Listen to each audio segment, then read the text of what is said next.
Welcome to the Harvesting Wisdom podcast. Together we explore the vast landscapes of life, delving into the rich soil of experiences, sowing the seeds of curiosity, and harvesting the profound wisdom that each episode unfolds.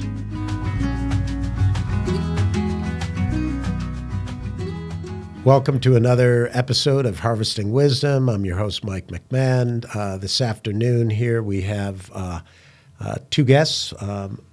Working with me is Joe Rizal from UFE, runs UFE, our nonprofit, and also our special guest, Linda Norris-Walt, who is the Deputy Director and Advocacy of all the chapters around the country for US Composting. I'm going to just give you a little read on the bio of Linda. I think everybody kind of knows who Joe is already by now. But Linda is an advocate for promoting compost as healthy soil and carbon sequestration solution for organic waste. And that really narrows down the whole idea of composting. The third element I would add is the concept of recycling wastes, to minimize them. Space in landfills. But other than that, that's a perfect way to look at it. You've been in recycling for 30 years in this industry. Your past role was 10 years as a director of Frederick County, Maryland. You went to school, your education's University of Maryland. You're in a bunch of different boards, member of the Maryland DC Composting Council and the member of the Maryland Compost Advocacy Coalition, local advocacy in the Frederick Compost Work Group, and you live in Maryland. So whether or not I got that right, the last time Joe gave me somebody's a different bio for someone, and I'm reading off, something a bio on somebody else. But I think I got it right. But you can fill in and let me know what I missed. Sure. Well, I'm really glad to be here, and you hit all the high points relevant to the theme of your podcast. That's all the work that I've done around composting and recycling for years and years, between being an activist or having a job in it. It's been the focus of my life between that and communications. That's great. It's funny, but when I was working on my master's thesis, and I wasn't the greatest student in the world, and I was always working, but my first thesis was on an analysis of a freeway that was going through the center of Phoenix. It was the 51. And I took so long to write it and to present it that they actually built the freeway. So it was the people who were the teachers that were going to be evaluating the thesis said, nope, you got to start from scratch. So I just picked the next easiest thing, which was interesting to me, which was waste minimization. And so I wrote a whole thesis on waste minimization, I don't know, for 30 plus years ago, not quite 40 years ago. And, we talked about landfills, and we talked about, incineration versus, various different forms of waste minimization, like composting and things like that. And sometimes I think we've moved the cheese forward, and sometimes I think we're still kind of stuck in the mud. But I do travel the world, and I see a lot of places that I think are just further ahead than we are here in the States. And usually it's in smaller countries or countries that are really more environmentally sensitive than we are. And so our goal here is to figure out ways of getting the U.S. on track. And so I know I'm speaking to the choir here, but what's your experience over this time? Do you feel like we're moving things in the right direction, or we need more policy, or what are your thoughts? So I think that we have been. I've been working in this for so long, and I think for many years it was hard to go outside of the core environmental advocate to get people to understand what we needed to do. And I think that the biggest thing that our divided politics in the U.S. set aside, in general, the biggest thing that we've accomplished in this country over the last 30 years is that more people understand the importance of environmental work. They realize that it's not a red or a blue thing. If the planet is on a course to have too much climate change going on and too many problems, it's going to affect all of us, not just Democrats, not just earthy, crunchy people. And I Right. think everyone has I see this with my mother's generation. Everyone has a sense of when it comes to waste, which you said you did your your paper on. Everyone has a kind of a wish not to waste. And I know, especially my mother's generation, which came up in the Depression, they get it. And sometimes it's weird because then they were part of the plastic generation. And Right. sometimes it's hard to wean them off of that, but they do understand the basics of why we don't want to waste things. So I think that this country has come a ways. I think it's been slow, slower than I would have liked, but it has moved forward. You said you've been doing this for a while. Can you identify some key allies that have kind of come on board throughout this process? Because one of the things that we've realized too with a lot of the podcasts we've been doing, when you talk about sustainability or the different initiatives around sustainability, it seems like the general contractors, the schools, and different nonprofits are working parallel to each other. Is that something you see, and who are some of the players in your world that have kind of emerged? Well, I think that where I saw a lot of change happening was when churches have really taken on environmental stewardship for the last decade, maybe even longer, as something that they needed to do. And, you mentioned Bill, everyone has people in their church who are in different walks of life. And I think that churches really spread the message of what we need to do by making an example in their churches. And I know when I worked for the Frederick County Recycling Office, homeowners associations were also a really big push at the community level. Um, you know, Organizations that are more civic minded pushed this. I know when I was in the recycling of cans and bottles, and that was my focus originally. We couldn't have done it in Frederick County, which is relatively politically conservative, and at the time it was very politically conservative, if we didn't use the message of this is a civic duty for all of us to work together to recycle because it and we use the pocketbook. Our landfill is running out of space, it's costing us money, everything that crosses those scales, so recycling helps to save us money. So Yeah. As you look at those stakeholders, how does that transition? Because I know that you're the deputy director for the US Compost. How does that transition when you start talking about policy on a national level, and when you're advising the states on, creating these allies and campaigns in their individual states? business is key. And being a business, the composters here, the fact that they are business people bringing in jobs, bringing in good jobs to communities has been a real game changer for us when it comes to speaking to both sides of the aisle in policy, whether be it on Capitol Hill or in the states. So we are able to cultivate a lot of allies in business groups, and a lot of our state chapters have done that too, have involved their chambers of commerce and things like that in their work. So that has really, just thinking that composting is not just, like I said, for environmentalists or Sierra Club members, but it's for everybody in different aspects.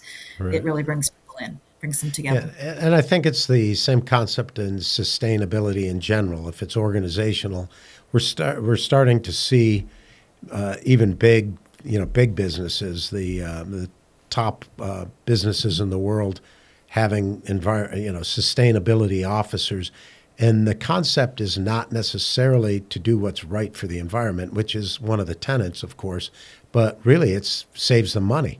If you're using less water and then the water's not going out into the waste stream, and you figured out a way to do that, you're saving money.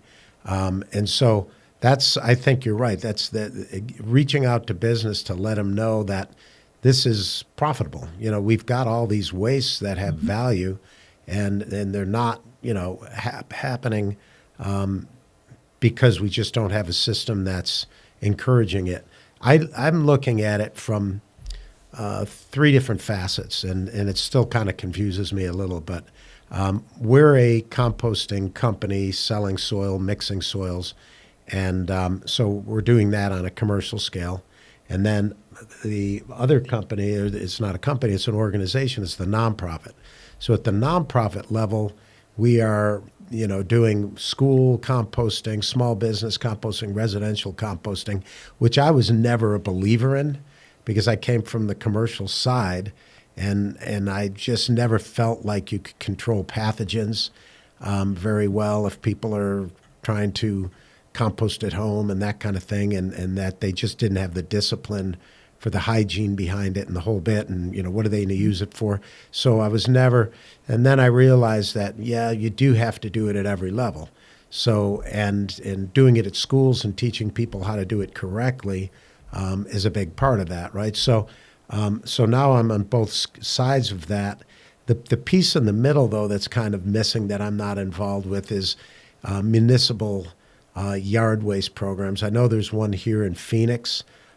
Sometimes I think if it's government driven, it's a greenwashing more than anything else, because I know that there's times in which I used to reach out and ask for some of the mulch to put in as a garden base to our property, to some of our gardens and community gardens, and I would get it, and it'd be just full of garbage. I mean, full of plastics and stuff. And they tried to do their best of source separating, and they bought huge, expensive machinery, blowers and things to separate it out. But the one single-use water bottle plastic, when it goes through a grinder, is now 2,000 pieces that are hard to distinguish in your compost pile until that compost, when you spread it, and all of a sudden it starts to disintegrate. You get like this whole river of plastic that sits on top. So so that's a big part of it is the public policy. If it's coming as a top-down type thing, it's not always working that well. So it's this combination of changing our culture and the way we all think. I think that's one big part of it. And then figuring out ways to make it financially suitable. For us, commercially doing it, we haven't been able to get tipping fees. We actually pay the dairies $1 a ton to take the product out. And we clean the pens for them and keep things sanitary and everything else. So we're kind of providing a service. They use some of their own product to grow food too, but we're kind of providing this service and we're paying for it a little. But it makes it really difficult because, in our agriculture system, this industrial agriculture, we've separated things into components. So, feedlots, and dairies and chicken lots and all of those are separated from farms. And our biggest challenge is the logistics of transportation. We had a CCOF farmer buy 900 semi-loads of our product. Fortunately, they were only 20-some miles away. But trying to sell anything more, even 50 miles away, the cost of transport is more than we're charging for the actual product. So these are all things I know that US Compost grapples with. So here I am. I'm going to just ask a simple question. What's the solution for all of this? Yeah, well, going back to what you said in the beginning of your discussion about the municipalities, one of the things we've struggled against, and I've always been a bit of a crusader, so I'll go on a little bit of a crusade now, is that changing people so that they're not thinking about collecting organics because they need to divert it from the landfill. That's not the main reason to go into composting, as you know, since you are doing a facility, as Joe knows from his work. it is to build healthy soil. It is to sequester carbon. It has so much more value when you look at it from that direction. And we're still seeing municipalities who are only looking at it from the landfill diversion side. So they don't see the value to the product that they're producing. And they are not being careful about what they take in, being careful about how they screen it. And they end up just giving it away because it isn't valuable when you don't take that perspective of you're producing a product that is meant to be used as a high value, value added product. So, some municipalities are getting smarter or partnering with the private sector and having the private sector take on the sales of the compost. And they're able to really ramp up the quality of that compost through different process changes and different decisions that they make of what feedstocks they're accepting. So, we are seeing a little bit of a change in that, but we're always crusading to municipalities. Don't just consider it a diversion method, because you're never going to produce something worth much more than landfill cover if you're not, seeing it as a value added product. So that was the one thing that you were talking about in terms of the greenwashing. And you were asking me a general question of what's the solution, and I'm like, okay, well, there's so many problems. What solution are we looking for here? How can I start making money doing this? How can you start making money? I'm doing it at a large scale, but it's like going on a date with your sister. You're not able to if the market is not supporting tipping fees. In terms of, because most composters are successful because they have money on the inside track, and then they're producing a great product, so they're making money from what they're changing that product into. And that is really the key, is to have a good balance on both ends. And I don't know enough about your market to know, and your product to know a lot about why you're having such, what the value is of that material to those farmers that they want you to pay them for it. It's pretty crazy. I guess their alternative would be to use it right there on their farm, so they feel that they can charge you.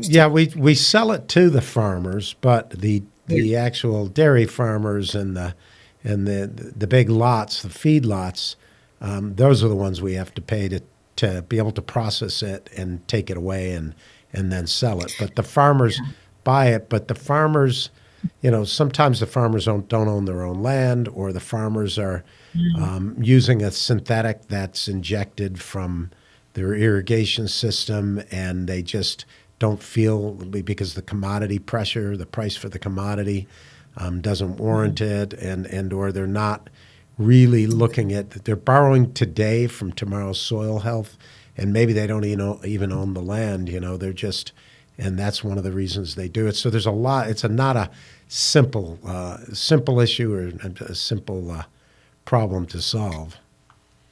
Right. So if you weren't taking it away, would they be disposing of it in the landfill? And what is the tipping fee in your area? What ends up happening, I think, with most of the dairies is they'll take the manure and they'll make kind of a slurry of it, and then they'll just put it on their own alfalfa fields. It doesn't, alfalfa, you're not worried about the pathogens as much. You're making it, and then you're feeding it to the cattle and that sort of thing. And so it's not, so it's an effective thing. I think you get a better product for the soil with it being composted already. I think you accelerate that release of methane and everything in a quicker scale. I think you're losing less of it. You denitrify it a lot less if you're composting it. So I think composting is a better method, but for a dairy farmer, it's an extra cost. And so they're exactly. Like, they're going to do the cheapest way. Right. And so they have so much of it that they don't necessarily need it all on the farm. So we are offering a benefit, but it's not, again, everybody's looking at things from a commodity standpoint, but we can ask that. Now, here's one thing I want to tell the audience is we're going to probably have you on several times, because I could ask you a million questions.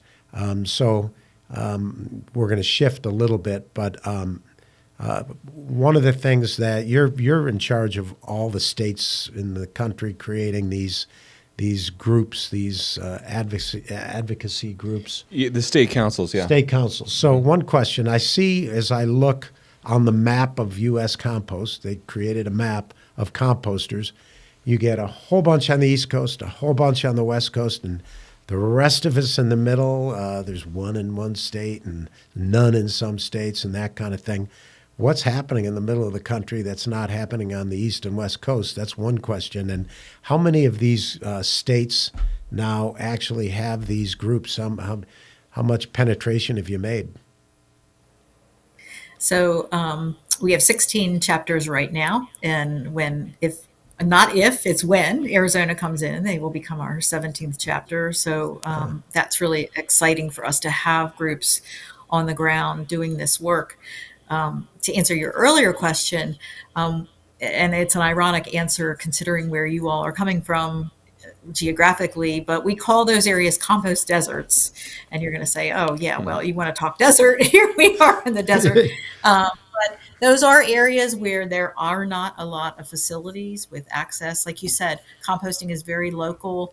It's not practical to either be collecting or to delivering finished product over, half a state when it's a large state. So that is definitely a challenge, and probably one of the biggest reasons the challenges are there, what I mentioned earlier, the tipping fees in those states, in the mountain states, in the Southwest states, are so low that a composter cannot possibly, as you've talked about, if you are depending on tipping fees as your incoming revenue, you just can't operate where you will charge a tipping fee that's less than, if the landfill's charging $40. It's hard to actually be a viable business if your tipping fee situation is like that. So that's been one of the biggest challenges in a lot of regions, is the low tipping fees and the large amount of landfill space that they still have access to. Yeah, and I honestly think this is one of the challenges we face in Arizona. You've made a lot of great points, and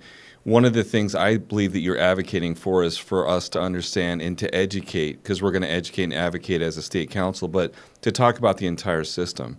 And I've seen this with other educational programs when you look at just one segment of it, but unless you understand the system as a whole, and like you were talking about with the municipalities and the outcome and what you're trying to produce, you're going to miss the boat, or you're going to create initiatives that aren't hitting the target. One of the other big challenges we face in Arizona, and Ollie's brought this up, he's helping us with our chapters, is it's water. Water is very expensive, so not only do we have low tipping fees, we don't have a lot of access to water. So that would be one of my questions to you. What do you recommend to those states that have limited access to water, or where the cost of water is very prohibitive? I don't have a good answer for that. I know that our compost training, when we hold them in the Southwest, I think that they bring in people to talk about that programs or that problem specifically.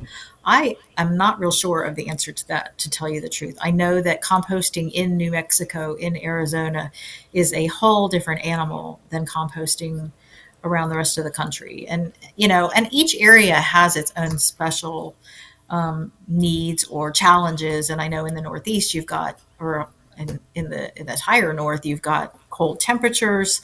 So I know that regionally there are definitely challenges and solutions that people in the region know. And I have to tell you, I don't know the answer to that. Well, we in Arizona, in some ways, we're way better off than the East or West Coast, where you have high rain and cold weather. We compost year round. And we have no runoff. We use a lot of water commercially, but relative to farming operations, we don't use very much water at all. So it depends on your perspective on it, right? From a residential standpoint, the composting, the amount that you're doing is not as much, so the amount of water's, I think, still kind of negligible. But we talk compost, so I've read the US Compost book, and it's the size of volumes and volumes of, like, the anthology of the world. But I've gone back reading, Rodell and what you've got now, but even going back to Howard and going back to, people who wrote books on manures and stuff in the 1800s, 1700s. So the names of things, the nomenclature has changed quite a bit too, right? So back in the 1850s, they just called it manures. They knew that they needed to let that manure biodegrade before they used it, but they didn't call that compost. They didn't know the word compost, and they didn't understand the concept of thermophilic, heating to kill off pathogens and stuff. That was relatively new in the last 100 years or so, right? So, but my question really for you is, what is compost? Because there's food that you can compost. There is animal waste, which I think is some of the best compost personally. But then you also have these people who are doing just yard waste. I don't even consider that really a compost, but they do compost it down. But so what do you consider compost, and how much of the US composting effort is all really about yard waste? How much is about food? How much is animal waste?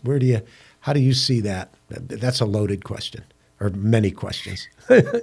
Right, right. So, yeah, we are actually, I mean, we consider ourselves feedstock neutral in terms of we're not promoting any one type of feedstock over another, with the exception of when the Composting Council first began, it was called the Solid Waste Composting Council in 1990, because those were the years of the trend of putting all solid waste composting, going through a composting process, and then, having a compost at the end of it that was not worth anything as a product. I think at the most it could be a landfill cover. There wasn't much you could do with that because of the quality of it. So, source separation is our priority, but in terms of feedstock, we don't really recognize one as, better or more desirable than the other. Now, food waste, we are very interested in promoting that. And the reason being that, number one, I mean, that is one thing that will help you in Arizona that I do know is the more food waste you take, the more moisture you're going to have in your compost. Now, maintaining that will be your challenge there that I don't know quite how to solve. And of course, biosolids is one of the composts that we take, or one of the feedstocks that we take. But yard waste, the majority of compost facilities in the United States, about 4,000 facilities, are taking yard waste. And it's really getting them to convert over to food waste that is one of the challenges when you talk about access to composting for people around the country in those compost deserts that I brought up. And just So, blending the yard waste with the food waste. correct, yes. And, there are a lot of obstacles to that because most states have permitting. The food waste is considered a more difficult feedstock. So you have to have some type of a pad. You have to have more odor mitigation and more, just doing more with your operation. And a lot of these yard waste facilities are run by municipalities, and they don't have the capacity in terms of additional staff, to do the training and the things that need to be done. So, that's one area where I mentioned that we're seeing a lot more interest in public and private combinations, because the public sector has the training and the financial backing to be able to do that kind of thing. And So how about that is quality of end product though? If I'm an advocate for the farmers, we call it CCOF, it's California Certified Organic Farming, that kind of controls our region. And I wouldn't necessarily be an advocate of farmers using, yard waste that's been composted down, because the C to N ratio is so high, and especially not knowing the farmer might have his own silage that he's using. And if you put too much of that carbon down, you're actually stripping the nitrogen. You're taking it away from plants unless you have more time letting it sit in the field. So So quality-wise, you've got, you got that. I'm calling it yard waste. It's wood fiber, whatever you want to call it, trees and shrubs. And then food waste, I'm not sure because we haven't done that much. We feed some food waste to our worms, but we haven't done, on a commercial scale, we haven't done the food. We've done it, obviously, at the school level and the residential level where they're slurrying their food waste, but I don't know the end product. We're pretty proud of the end product we get from a dairy, and I think it's a better compost than, well, I've tested it with all compost from everywhere, and I just don't see any other compost that's the quality that we're producing. But what's your take on food waste and yard waste and actually improving soil health? Where do you, how does that work unless it's completely regulated, unless there's a recipe that everybody follows?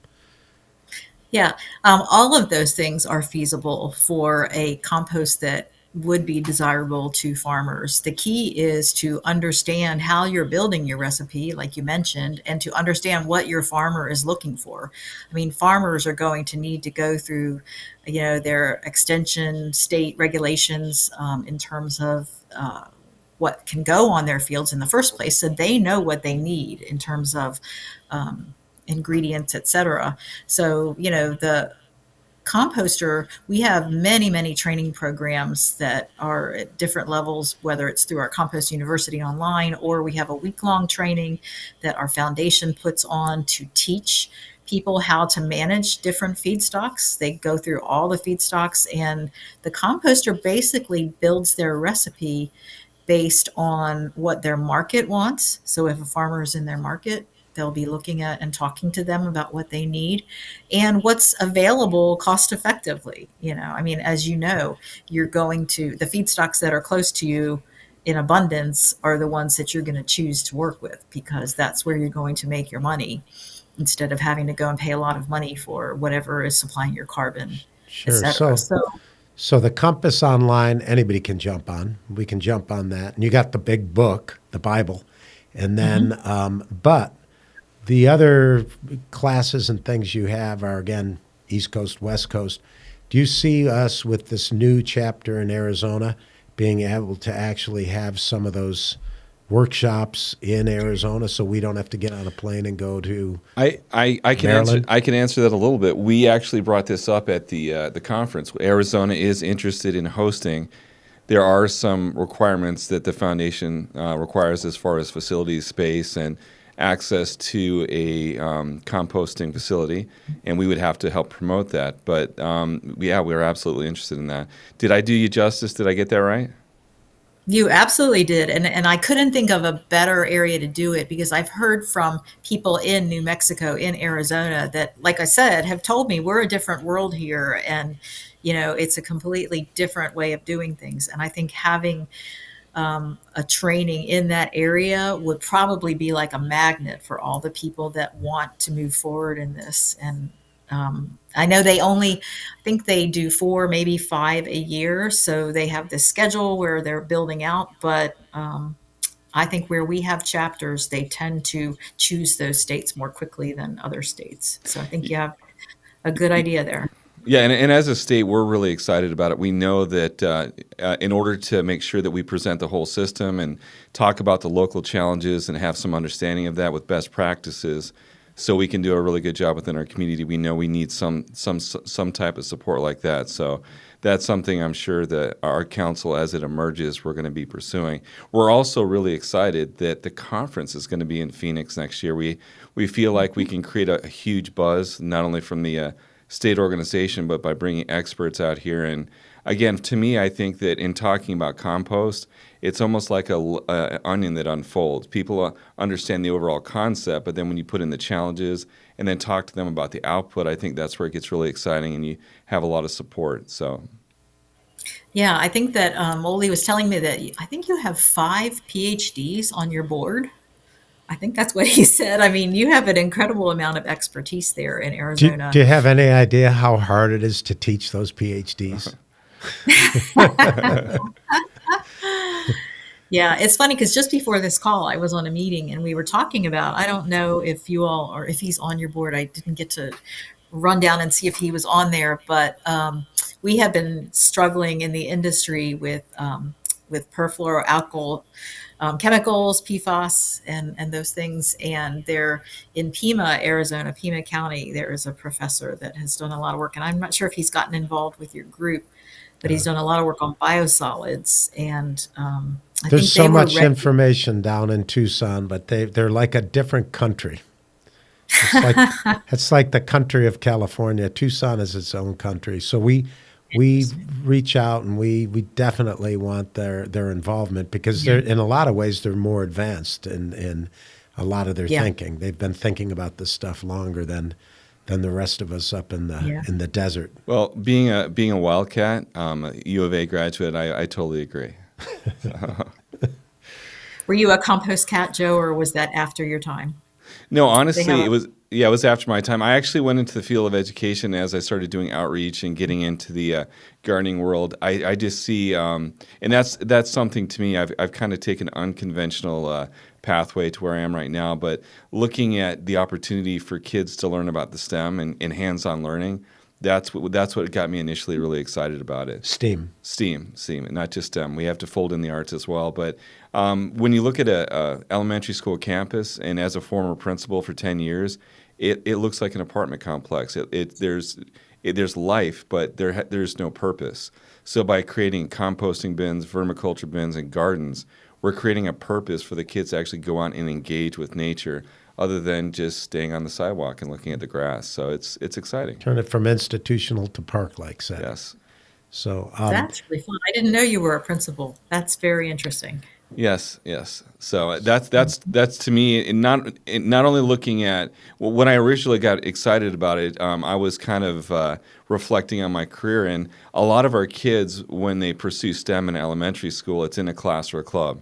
STEM jobs are high-paying jobs. We want to put gardens in so all students have the opportunity to engage in hands-on learning and think about where they see themselves in the future. So that was kind of my initial passion, but once I started working with Mike and I got my hands in the soil and started learning about the soil and all the things that we can impact, I was hooked. So I'm going to the last series of questions, and before we get you on again, and we'll do a little series with you because we want to harvest all that wisdom. But public policy. We just talked about, in some ways, we don't want this top-down approach because it just doesn't work. And there's issues with capacity to do different things. But at the same time, we need public policy to work, right? So we've got quite a few. We've had a senator or two and some congressmen and people on the podcast, and they all, understand the game, but they're asking, well, how can we help? What do we write? What's the So US Composting obviously has a whole public policy, platform, right? How do we tap into that? How do we even know what that is? How do we help bring that to Arizona? Right. So if we're talking federal level, we have been working the last couple of years on something called the Compost Act, because one of the things that we really, really need, especially in areas like you talked about, these compost deserts, is funding for composters to get started. I mean, Thank once you. they get started, things work well. But as you know, investing in those first loaders, investing in the grading, investing in the stone for your site, those are really big lifts for entrepreneurs who are just, small and getting started in what is a relatively small business, even though it's a big footprint and can become a very big business. Most are small businesses under 10,000, between 10 and 50,000 tons a year. Is like our medium-sized composter. So by creating the Compost Act would create over 10 years funding through the USDA for 200 million in grants per year over 10 years. And what this money is intended to go towards is the nuts and bolts, the equipment, the site development, the engineering. Transportation. Well, this The is to develop the logistics. site. So Okay. yeah, Although I think, yeah, some of it was for collection and operations as well. But what we see a lot of in the past, we had seen funding that goes towards education or towards municipalities, and we talked to, it was Senator Cory Booker and Representative Julia Brownlee of California and Booker's from New Jersey, who are both very pro regenerative agriculture, et cetera. And we explained that to them that, without these nuts and bolts to open a facility, you can put money to education, you can put money into collection programs, but you need places for it to go. Right. So we had this bill introduced in 2020, and it very quickly, unfortunately, we talked earlier about, we call it the purple nature of compost because compost should appeal to both sides of the aisle. It's But very polarized. quickly, we had Democrats support the bill, which is great. But we've had a really hard time lining up Republicans to support the bill. Most Republicans, the party dictates that, we do not want new spending, we don't want new money in the budget, et cetera, et cetera. So they have been very reluctant to sign on to Just this. has to And be we've, proven to be, yeah, it has to be proven to be yeah. cost effective and profitable for Well, and what business. we've So tried that's it. to tell them is that actually built into that $200 million a year is private sector loans. For the public sector, nonprofit, it was grants, but for the private sector, it was loans. So there is a good deal of that dedicated to go towards the private sector, which some have kind of perked up a little bit when we said that. They haven't signed on yet, but so we also worked to try to get it into the Farm Bill, which still hasn't been signed. And we're kind of getting the same answer when we meet with Republican staffs or Congress people, if we get lucky enough to do that as well. This is new money, and we don't want to see new money in the Farm Bill. So we're kind of stuck there. So Do you have if a template or letter that you're pushing out to the states where Oh, we we can contact? absolutely Okay, good. do. Yes. That's And we good. work through our chapters. We periodically will have these like virtual campaigns where we set up meetings with chapter representatives and your Congress people and your senators, and try to, make these points through you, because it's the people in the states that they want to listen to. They don't want to hear from me. They want to hear from people in Arizona. If it's Mark Kelly or someone, from Arizona, that's who they want to talk to. So we definitely can help the chapter with that. That's one of our big pushes. There's another one in Congress called the Recycling and Composting Accountability Act. Right now, one of the big problems we have in both recycling and composting is there's not a lot of great data out there about what's going on in the industries in terms of, what the markets are, how many people are doing it, where these deserts are, where we need to fill in with grant money or whatever stimulus we feel is feasible. So this bill would require the collection of data to help figure out how to make this industry more viable nationally. And other industries have been studied.